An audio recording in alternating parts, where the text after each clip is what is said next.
You wake up to the sound of quiet breathing all around you. There is no nursery, no crib, no baby monitor glowing in the dark. Instead, a small child sleeps against your side, wrapped in animal hides, warmed by the steady heat of several family members resting together. Outside, the fire has almost burned down, and somewhere beyond its fading light, distant animals move through the darkness. For almost all of human history, this was how childhood began each day. The world your ancestors built for children looked nothing like modern life, yet it shaped the human brain that still lives inside you today. Modern childhood often revolves around schedules, classrooms, colorful toys, and carefully designed bedrooms. But these inventions are astonishingly recent. For more than 95% of human history, children learned without schools, slept without beds, and played without manufactured toys. Yet they mastered thousands of survival skills that kept entire communities alive. How was that possible? And could your own mind still be expecting pieces of that ancient childhood?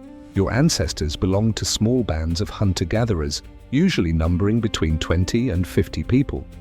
Anthropologists such as Richard Lee, who spent years studying the Juhwanzi people of southern Africa, found that children grew up surrounded by nearly constant social interaction.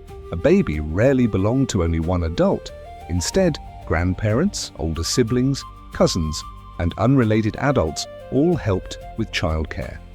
Scientists call this cooperative breeding, meaning many individuals help raise the young instead of only the biological parents. In simple terms, human children survived because entire communities shared the responsibility. Imagine opening your eyes each morning surrounded by familiar faces rather than separate bedrooms. Before you could even walk, dozens of people already knew your personality, your cries, your favorite games, and your fears. Every smile became a lesson. Every conversation became practice for understanding emotions. Could this constant social contact explain why humans became so skilled at reading one another? Unlike many mammals, human babies are born unusually helpless. Your brain develops slowly because walking upright narrowed the birth canal, while larger brains continued evolving. Evolution solved this problem by allowing babies to be born earlier, with much of brain growth happening after birth. This meant childhood became incredibly long. Rather than being a weakness, that long childhood turned into one of humanity's greatest strengths. More years of learning allowed each generation to absorb enormous amounts of knowledge from the previous one. There were no classrooms, but education never stopped. Children watched everything. A toddler followed adults gathering edible plants. A slightly older child copied movements while digging roots. Older children practiced throwing sticks before ever touching real hunting spears. Nobody announced the beginning of a lesson because every activity became one. Learning happened through observation, imitation, and participation. Psychologist Michael Tomasello has argued that humans possess an extraordinary ability called shared intentionality. This simply means people naturally cooperate by understanding common goals together. A child did not just see an adult weaving a basket. The child gradually understood why the basket mattered, how it was made, and when it should be used. Knowledge became embedded inside everyday life rather than separated into formal instruction. Would you learn faster by reading a textbook or by spending every waking hour beside experts performing real tasks? For your ancestors, the answer shaped every generation. Play looked very different too. Today, toys are often designed with specific educational purposes. Ancient children created learning opportunities from whatever surrounded them. A stick became a spear, a stone became an animal, footprints became mysteries waiting to be solved. Children chased each other through forests, climbed rocks, balanced across fallen logs, and invented imaginary hunts that mirrored adult life. Anthropologist James Sussman, who studied modern hunter-gatherers, observed that children spent remarkable amounts of time in self-directed play. Adults rarely interrupted unless genuine danger appeared. This freedom encouraged curiosity, creativity, and problem-solving. Instead of receiving constant instructions, children discovered solutions independently.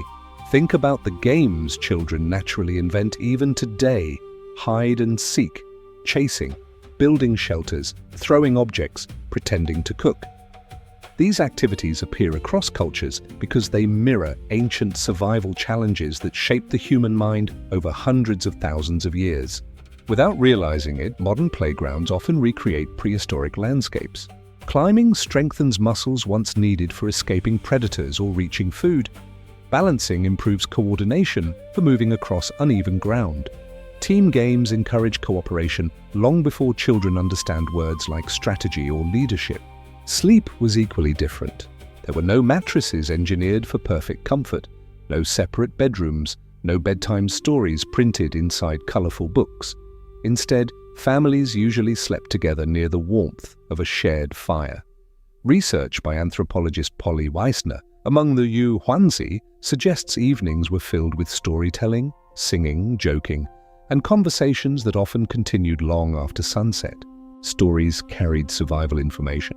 One tale warned about dangerous animals. Another explained family history. Another preserved knowledge about distant water sources. Entertainment and education blended together until they became impossible to separate. Could your love of stories today be an echo of thousands of nights spent around ancient fires? Archaeological discoveries suggest symbolic storytelling stretches far into humanity's past. Sites such as Blombos Cave in South Africa reveal engraved patterns and decorated objects dating back tens of thousands of years. Chauvet Cave in France contains breathtaking animal paintings created over 30,000 years ago. These places remind us that imagination was never separate from survival. Art preserved memory. Symbols strengthened identity. Stories helped communities remember what mattered. Children absorbed these traditions naturally because they sat beside adults while stories unfolded. No special children's version existed. Young minds simply grew into the culture surrounding them. Meals taught lessons too. There were no children's menus. Everyone depended on successful gathering and hunting. Children gradually learned which berries were poisonous, which roots needed cooking, how weather changed animal behavior, and why wasting food threatened the entire group. Mistakes sometimes carried serious consequences, making attention one of the most valuable skills a child could develop. Yet childhood was not constant hardship. Hunter-gatherer children laughed, invented games, teased one another, formed friendships, and explored with remarkable freedom. Studies comparing modern hunter-gatherer societies often describe childhood as surprisingly playful, despite environmental dangers. Responsibility increased gradually instead of arriving suddenly. Around the world today, many parents carefully schedule nearly every hour of childhood. Ancient children experience something different. Time. Long stretches of unstructured exploration. Hours spent observing insects, watching birds, following animal tracks, experimenting with stones, learning rivers, memorizing landscapes. Every discovery strengthened an invisible map inside the brain. Neuroscientists now know that rich physical environments encourage healthy brain development. While ancient people never used scientific vocabulary, their daily lives naturally provided constant sensory experiences.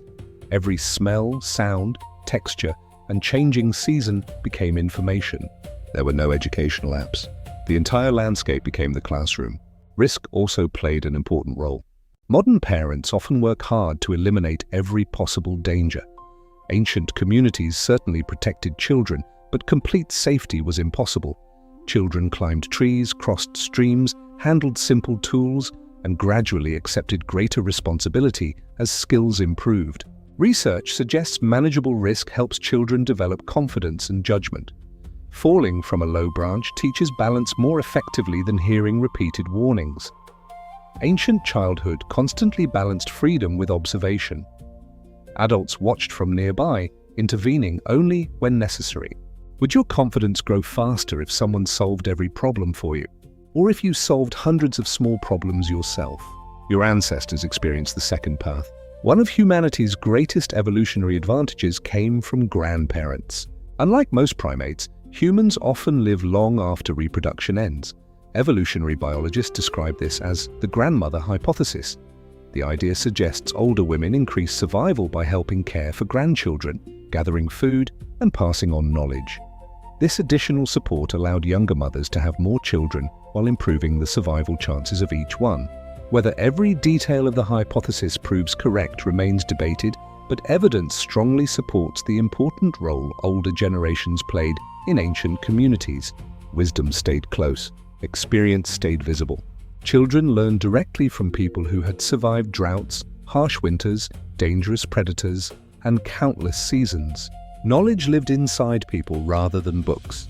Discipline looked different as well. Small hunter-gatherer groups depended heavily on cooperation. Harsh punishments could damage relationships that everyone needed for survival.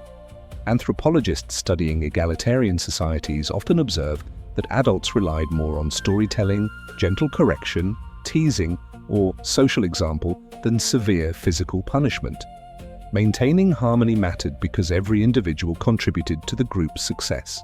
Children learned empathy because they constantly witnessed cooperation, sharing food, caring for injured people, comforting frightened children, celebrating successful hunts together. Social behavior became visible every day. Perhaps the biggest surprise is that ancient children enjoyed enormous amounts of independence. By modern standards, some responsibilities would seem astonishing. Older children often cared for younger ones, explored beyond camp, collected food, or helped maintain fires. They earned trust through gradual experience rather than reaching an arbitrary birthday. This independence may explain why humans became such adaptable problem solvers. For hundreds of thousands of years, children practiced making real decisions long before adulthood. Of course, ancient childhood was not perfect. Disease claimed many young lives. Injuries could become fatal. Food shortages brought hardship. Predators remained real dangers. No one should romanticize the past. Yet, despite these enormous challenges, humanity expanded across deserts, mountains, tropical forests, frozen tundra, and isolated islands. Every generation of children learned enough to survive environments that would overwhelm many modern adults. The remarkable truth is that they accomplished this without classrooms, beds, or toys. Their education came from life itself. Their teachers were everyone around them. Their playgrounds stretched across rivers, forests, caves, and open grasslands. Their textbooks were stories, footprints, seasons, and shared experience. When you watch a child build a fort from blankets, collect interesting rocks, ask endless questions, or invent imaginary adventures from ordinary sticks, you may be seeing echoes of an ancient inheritance millions of years in the making. The human brain evolved not inside schools but inside communities, not surrounded by plastic toys but by nature, not separated from adults but woven into every part of daily life. Modern education has given humanity extraordinary achievements, from medicine to space exploration. Comfortable beds improve sleep. Toys can inspire creativity. Schools spread knowledge on an unimaginable scale. But beneath all these modern inventions, your brain still carries expectations shaped by a far older world. It still learns through observation. It still remembers stories. It still seeks exploration. It still thrives on meaningful relationships. It still finds joy in play. The next time you see a child turning a stick into a sword, climbing a fallen tree, asking impossible questions, or sitting quietly beside an older relative listening to a story, you may be witnessing behaviors older than civilization itself. You wake up to the sound of quiet breathing all around you. Thousands of generations separate that ancient morning from today. Yet the child inside every human mind still remembers a world without schools, without beds, and without toys, a world that quietly shaped who you are.